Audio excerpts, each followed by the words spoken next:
Good evening, I'm Melisa Idris. And I'm Sharaad, Kuttan. You're watching Consider This. Tonight on the show, we have Deric Yeo, who is the Vice Chairman of the Malaysian Franchise Association.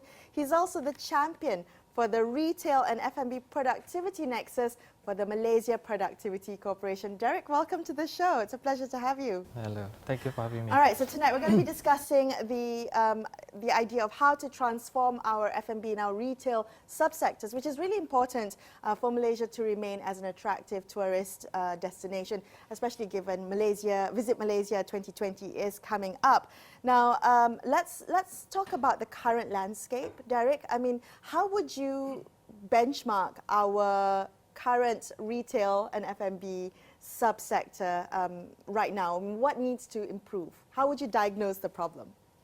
Okay. I think currently in terms of retail and F&B, I think both retail and F&B share the same pain points or even challenges that we've been talking about many years around. So I think the main issues that we are talking about is the challenge of labor.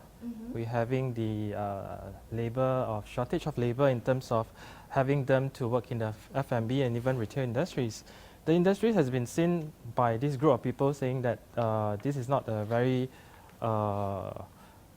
industry that is no career path for them. They are earning lesser. They have longer working hours, kind of things, right? These are the challenges that we are facing all this while. So most probably because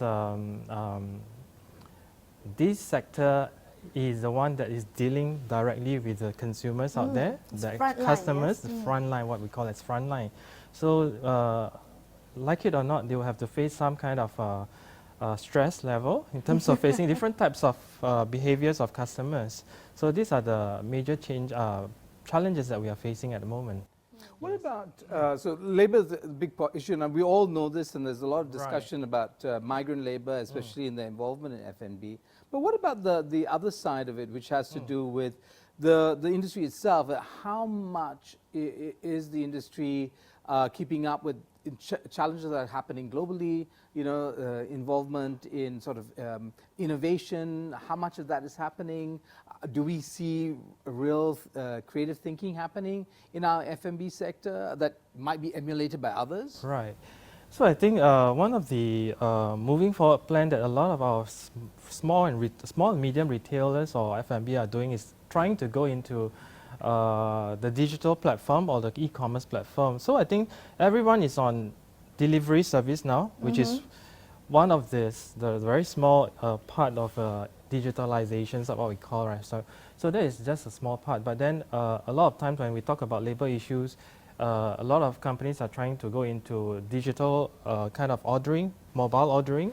They use mobile apps to do ordering, which they thought that this will actually cut down a little bit of labor usage. So these are the things that we, in the industry in Malaysia, we are trying to use, but there is no uniformity at the moment. So everyone is trying their own ways of getting into the so-called e-platform. Do you need uniformity, for instance? I mean, what benefits would uniformity bring? Right. For if you look at the contribution of the retail F&B sectors, in fact, the mom and pops kind of shops has the most in the countries that which we don't know. We only know that big chain like McDonald's, right. Manhattan Fish Market, Tony Roma's, right? But there are small cafes that's mushrooming everywhere. So if the big chain can go into digitalization, what about the small one? They can't afford all this platform. So that is why the government or the Nexus of Productivity in F&B and retail is a platform that we want to achieve this kind of initiative to benefit everyone, including the small one. Yeah. Okay, so the small one's very interesting because I think and I live in what Time Out KL actually called a foodie neighborhood. Okay. Lots of tiny little restaurants in my neighborhood, right? And I think what is special about the dining experience for a lot of Malaysians is precisely that, the uniqueness or the story behind a particular outlet and such. But the question is, even within the terms of those small unique things, are they adopting the best practices so that if they could hire maybe not 20 people, but they could hire 10 people because they have a system.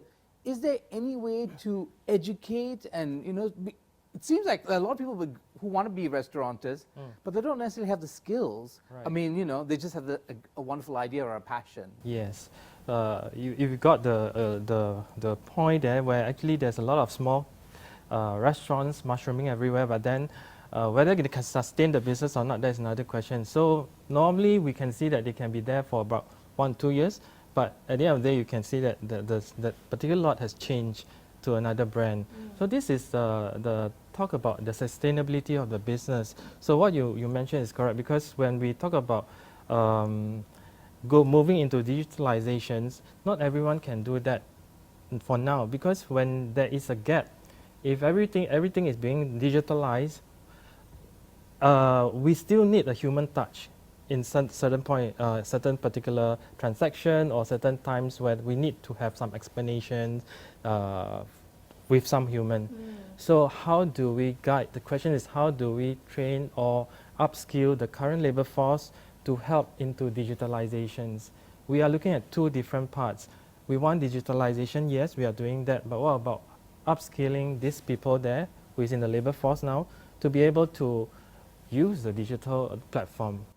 Right, is that also in line with addressing the concern? You know, you mentioned a bit earlier that this subsector, this industry of retail and F&B is often seen as not much career progression. So does that tie back into the upskilling, right? Because then that provides perhaps a trajectory, yes. Yes, that will provide a better career path for this group of people, where I think most of them are millennials. Moving to next year, 2020, I think there's about 45 to 50% of the workforce is millennials.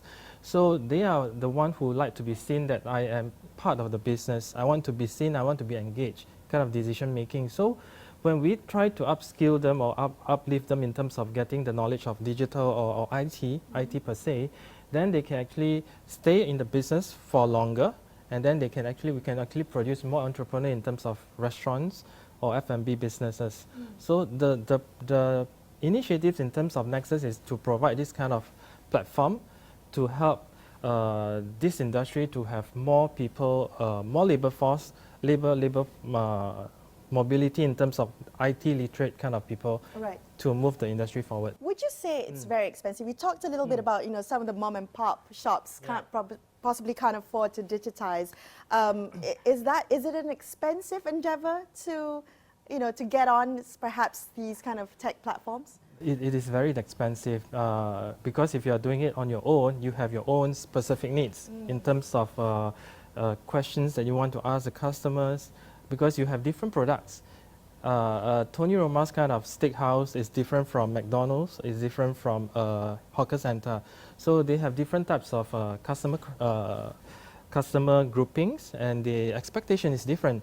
So, but the platform is the same. But how do we segregate this kind of questionnaires into different category of people? So if you are doing it on your own, you will have to tailor-made the personalize it. So if you have a uniform standard platform, everyone can use, but you can actually use it, you can have a section that you can actually drill down to your specific needs that is more affordable to everyone. All right, we're going to continue this conversation right here on Consider This. Don't go anywhere. We'll be back in a couple of minutes.